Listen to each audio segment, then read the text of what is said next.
Zia Yusuf just exposed Sky News host Cathy Newman live for protecting the DEI agenda that took Henry Nowak's life. Let's watch. Just first, the Nowak family said yesterday outside the courtroom that they didn't want the murder of their son to be used to stoke division. Isn't that exactly what you're doing? My heart goes out to him and to Henry's entire family. I can only imagine what they're going through. What Reform and Nigel are doing is quite the opposite of that, Cathy. What we're trying to do is advocate for an end to two-tier policing and for a Britain in which you're treated the same, regardless of what religion you are or what race you are. That is what we've been advocating for. Well, no, that is exactly what we've been advocating for. It's not quite that simple, though, is it? Because Nigel Farage issued a statement on camera calling for people to respond with pure, cold rage. That's incitement, isn't it? Did you watch the body cam footage, Cathy?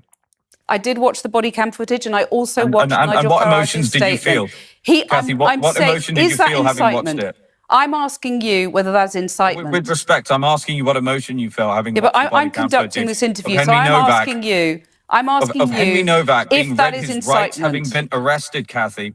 Henry Nowak's the last words Henry heard on this earth were his rights having been arrested by the police, bleeding to death. And my question to you, genuinely, it's a sincere question, human to human, Cathy. Zia, how did you feel watching that footage? Zia, if you could let me ask my question, it's absolutely heartbreaking. And that is why the family said they wanted to turn that into something that would not create more division. I'm asking you if Nigel Farage suggesting to people that they feel cold, pure cold rage, is that inciting people to feel anger?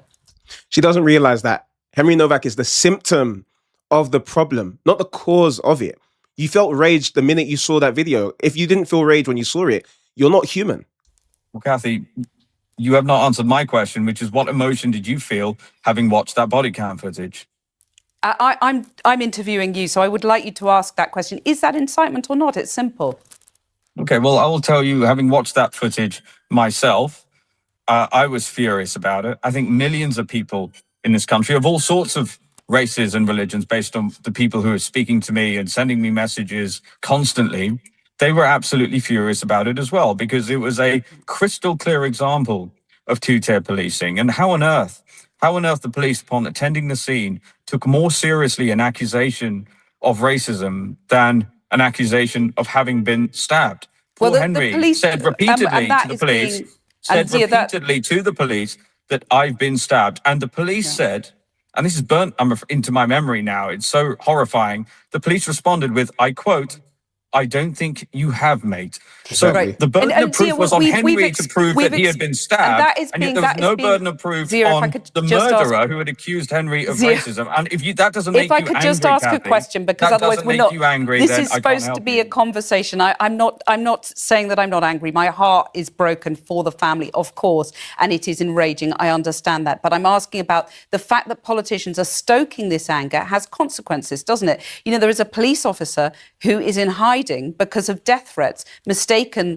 He was mistaken as someone who was involved in this, and he wasn't, and he's now in hiding. You know, do you condemn calls for some kind of vigilante justice against the police officers involved here? Do you condemn that? This is how they try and shut you up, by the way. Notice how they're responsible. Reform is responsible for the anger, not the body cam footage, not the fact that there's clearly two-tier policing that we've been told isn't the case. None of that. No, it's the harmful words that follow afterwards. This is how they try and shut you up.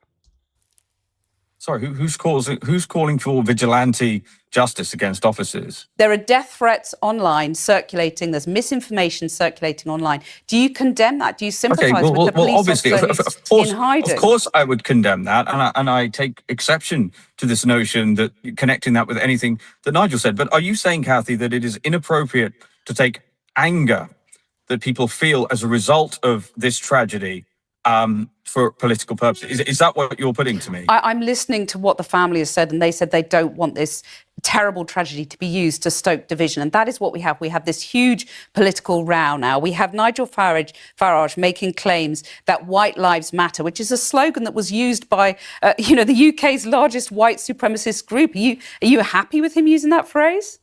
Cathy, what Nigel Farage said today was that white lives matter as much as black lives. Do you disagree with that statement? You seem to be conducting an interview with me, but I'm trying to ask you the question. I'm asking you whether you disagree with the statement because that you're the firstly, politician. I'm correcting. With respect, Cathy, I'm correcting you on this because to leave out the second half of the sentence, I think is deliberately misrepresentative and misleading. So Nigel said that white lives matter as much as black lives. And Absolutely. my question to you is, do you disagree with that statement? And my question to you is about Nigel Farage's claims of anti-white prejudice. I mean, there is overwhelming evidence, isn't there, of police racism over the decades against black minority ethnic people. You've got to go back to the Scarman report, the McPherson report, the Casey review. There are decades of racism by the police against black minority ethnic people. Did you notice the absolute whataboutery? Because she cannot answer that question because she doesn't want to lose her degree in virtue signaling. She cannot afford to lose that. Accept that that is a fact. I'm kind of stunned that you couldn't bring yourself to say that you agree with the statement that white lives matter as much as black lives. I can't understand why you can't just confirm you agree with that statement. Zia, you're the senior member of a party. You're a politician.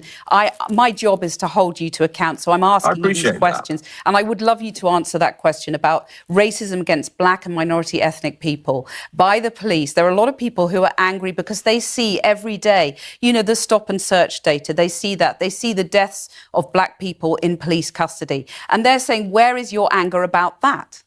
When was the last time a black person died in the UK in police custody? When was the last time that happened?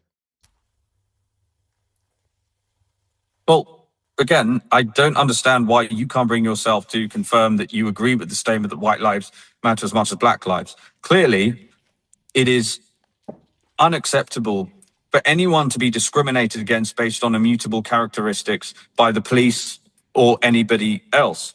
But, Cathy, you've been conducting this interview on a premise that it is wholly inappropriate to watch that body cam footage and be furious. It is wholly inappropriate to conclude from watching that body cam footage that there should be some political ramifications for this. When in 2021, Cathy, you wrote op-ed after op-ed, article after article in newspapers like The Independent about George Floyd. In fact, and let me quote you your own words. You said that you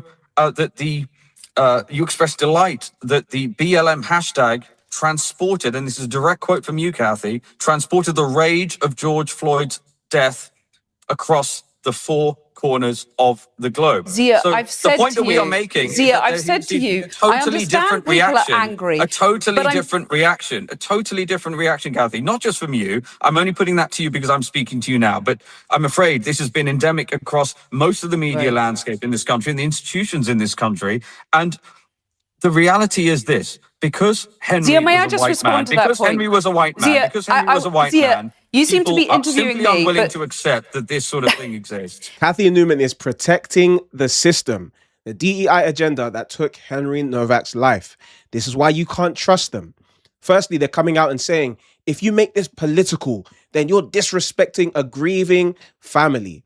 Funny, they didn't say that around George Floyd. In fact, they were quick to make it super, super, super political. Loads of people, especially that BLM organization, made tons of money from it. And not only that, they're acting as if the reason people are angry is not because of the body cam footage and stuff.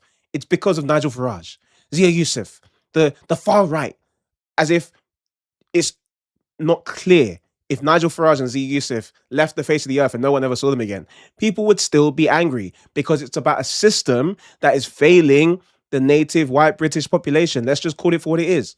Now, I used to work in DEI, right? Initially, I didn't really understand what the industry was all about. I just wanted to help young black kids that were struggling to do better. And then I realized that it's part of this industry that really is about favoring non-white British males. In the UK, that's what DEI is about. And so when she's there trying to deflect the attention from the clear two-tier policing onto the grieving family or nasty far-right actors making it all political, stoking division, she's protecting that same system that is still at play today. I want you to see something really, really shocking. This is crazy. This will shock you. This is Hampshire Police's website today, even after what's happened with Henry Nowak, okay? Today, as you're watching this, their race action plan. It says the murder of George Floyd by police officers in the USA in 2020 was a pivotal moment for policing in the UK. Why? What? Why? Now, not only was it a pivotal moment, you would think that the pivotal moment would be, let's make sure everybody is treated equally before the law, right? If that was the concern, just look at what it says. The commitments. I want to highlight one in particular. Improving outcomes and support for ethnic minority victims of crime. What does that mean? That means not just making sure everybody is treated fairly, but improving outcomes. So if you have an ethnic minority who has committed a crime, how do you improve their outcomes other than being softer on their crime? And is that not exactly what we saw with Henry Nowak? I mean, can you imagine what was going through the police officers' minds at that time? They've been trained this way. They've been trained that racism is the greatest evil. There's nothing worse on the face of this planet than racism. Real or unreal, perceived or actual, it doesn't matter. Racism, just the mere thought, the smell of race, the smell of racism is so horrible. So he rocks up to the scene, seeing the Sikh family. I mean, it's crazy that none of them seem to be compassionate towards the man on the floor losing his life.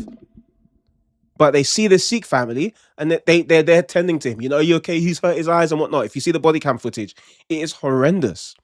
This is the result of DEI. This is what's happening. Now, Henry Nowak is just the tip of the iceberg. What do you think is happening in schools? What do you think is happening in government? What do you think is happening in the workplace, in the corporate world? What do you think is happening in healthcare? I know for a fact there are many initiatives that have been launched specifically to help non-white people, like in maternity care, specifically to help non-white people. This is not justice. This is not fairness. This is the cancer of DEI and wokeness. And as we can see, it can have severe consequences. Look, as a black man, I know, right, that I could ruin a lot of white people's lives. Or like walk into my local Aldi and tell him that guy was racist. He might get banned from the shop. Walk into my gym and tell him that person was racist. On the barbells, might get banned from the gym. And, you know, call the police, say they were racist. Might get you in handcuffs. Even if you're literally bleeding out. But you know who else knows this? Not just law-abiding patriots like me who would not want to take advantage of that, but the Islamists. They know this. The drug lords, they know this. The fake asylum seekers who are Muslim in their country, but when they touch the British channel, the English channel, they all of a sudden become Christian and gay. They know this and they take advantage of this system. Now, I don't care what anybody says. Britain is a Christian country. Britain is a Christian country because Christianity built this nation. And the Bible tells us that the government is meant to ensure justice and fairness on behalf of God. Biblical justice treats individuals on the basis of their actions, not on ridiculous things like whether they belong to a victim class or an oppressor class. That is what woke justice does, and the results are disgusting and catastrophic. And seeing people like Cathy Newman defending this system is absolutely reprehensible. And I want you to feel empowered to say no. I want you to feel empowered to say, no, we're not going to stop talking about this. No, we're not going to stop making it political, as if our policies and our politics don't influence the way that we are policed. Like, no, we're not going to do that. And we're going to shut it down, just like Zia Yusuf did. Now, this isn't the first time that Zia Yusuf shut down a woke mainstream media journalist for their hypocrisy. To see him do it again, check out the video on your screen. I'll see you there. Peace and blessings.